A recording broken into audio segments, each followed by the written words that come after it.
humans took down the most lethal predator. With just one slap, the Galactic Council's emergency session had been called for only the third time in recorded history. Representatives from 47 species filled the crystalline amphitheater, their various forms of communication creating a cacophony that the universal translators struggled to parse. At the center of it all sat Ambassador Zixthara of the Velnari, her 6 eyes fixed on the holographic display showing the impossible footage. "This cannot be accurate," chittered Representative Clicktor, his mantis-like appendages clicking nervously against his translation console. "The data must be corrupted." Admiral Thorne, humanity's sole representative on the council, remained silent in his chair, a slight smile playing at the corners of his mouth. He had been expecting this meeting for weeks, ever since the incident on Kepler 442b. The hologram flickered, displaying the creature that had terrorized the outer rim for 3 standard cycles. The Drachmoth apex stood 12 feet tall, its obsidian carapace gleaming with razor-sharp protrusions. Its 6 arms ended in claws that could slice through reinforced titanium like paper, and its 3 heads each housed rows of teeth designed to crush spaceship hull plating. The beast had destroyed 17 research stations, killed over 3,000 beings, and resisted every weapon in the galaxy's arsenal. "The Drachmoth Apex," announced Council Speaker Velandra, her melodic voice carrying across the chamber, "has been classified as Extinction-Level Threat Category 9. No known force in the galaxy has been able to stop it. Plasma cannons, antimatter charges, even singularity weapons have proven ineffective." The hologram shifted to show the fateful encounter. Research Station Omega-7 on Kepler 442b had been the creature's latest target. The station's automated distress beacon had triggered alerts across 3 sectors, but by the time the nearest patrol could respond, it would have been too late. The only ship in range had been the human cargo vessel Lucky Strike, captained by one Marcus Mack Thompson. Admiral Thorne watched as his fellow council members observed the footage with growing disbelief.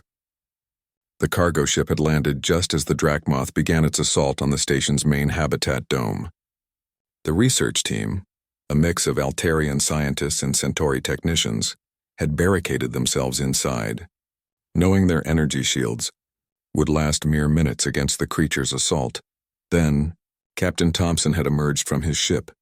The human looked utterly ordinary by galactic standards, no natural armor, no venomous spines, no energy projection capabilities, just a middle-aged man in a standard EVA suit, walking casually toward a creature that had single-handedly brought the galaxy's military forces to their knees. Replay section 12.7 to 12.9, ordered Speaker Velandra. The hologram zoomed in as Thompson approached the Drachmoth. The creature's central head swiveled toward him, its photosensitive organs flaring with predatory interest. It reared back on its 4 hind legs, extending to its full terrifying height, and let out a shriek that registered across 17 different frequency bands simultaneously. Thompson stopped walking. He raised his right hand, ungloved, Admiral Thorne noted with pride, and waited. The Drachmoth lunged with impossible speed, its claws extended and all 3 mouths gaping wide. At the last possible second, Thompson stepped slightly to the left and brought his open palm down in a swift, sharp motion. The slap connected with the creature's leftmost head with a sound that the audio sensors registered as a simple smack. The Drachmoth froze mid-lunge, its eyes, all 18 of them, widened in what could only be described as shock. The creature hung suspended in the air for a moment that stretched across eternity, then crashed to the ground with a thunderous impact that registered 4.2 on the station's seismic sensors. It didn't get up. "Impossible," breathed Counselor Zafani, her crystalline form refracting the chamber's light into nervous patterns. "The creature's neural architecture is distributed across all 3 craniums.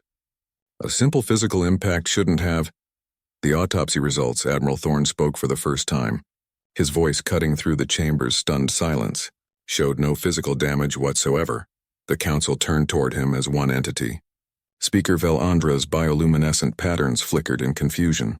Then how did it die? Admiral Thorne stood, his modest human frame somehow commanding the attention of beings whose species had mastered faster than light travel before humanity had discovered fire. "It didn't die, honored speaker. It experienced what Captain Thompson described as having its attitude adjusted." The hologram continued playing, Thompson knelt beside the motionless Dracmoth and, impossibly, helped it to its feet. The creature, which moments before had been the galaxy's most feared predator, now hung its three heads in what appeared to be shame. Thompson pointed toward the cargo hold of his ship, and the Dracmoth shuffled obediently toward it like a scolded child. The creature is currently residing on Earth, Admiral Thorne continued, where it has been designated as Kevin and employed in our asteroid mining operations. It has shown remarkable aptitude for precision excavation work and has not exhibited violent tendencies since the incident. Representative Clicktor's mandibles worked furiously. You're telling us that humanity defeated our greatest threat with discipline? Not discipline, Admiral Thorne corrected, his smile broadening. Mom energy. The chamber erupted in confused chatter. Admiral Thorne waited for silence before explaining. Captain Thompson is a father of 4 and grandfather of 7. He has what humans call dad reflexes and, more importantly, disappointed parent energy. The Dracmoth, despite its fearsome appearance, was essentially behaving like a cosmic toddler having a tantrum. Captain Thompson treated it accordingly. Counselor Zafani's light patterns shifted to deep blues of contemplation. Are you suggesting that this parental instinct is a weapon? Not a weapon, Admiral Thorne replied. A superpower, one that every human parent develops out of sheer necessity. We've been dealing with creatures that don't listen to reason, respond only to immediate consequences, and seem determined to destroy everything around them. We call them teenagers. The council sat in stunned silence as the implications sank in. Here was a species that had weaponized the most fundamental of social bonds, the relationship between parent and child, into something so powerful it could stop a galactic-level threat with nothing more than a disapproving slap. Speaker Valandra's voice carried a new note of respect when she spoke. The Council formally recognizes humanity's unique contribution to galactic peace. Captain Thompson will receive the Star of Valor, and we hereby establish the Human Behavioral Intervention Corps. As the session adjourned, Admiral Thorne reflected on humanity's place in the galaxy. They might not have the strongest weapons or the most advanced technology, but they had something more powerful, the ability to make even the most terrifying creature in the universe feel like it had disappointed its mother. And in a galaxy full of beings who had never learned the power of a firm but loving hand, that made humanity the most formidable species of all.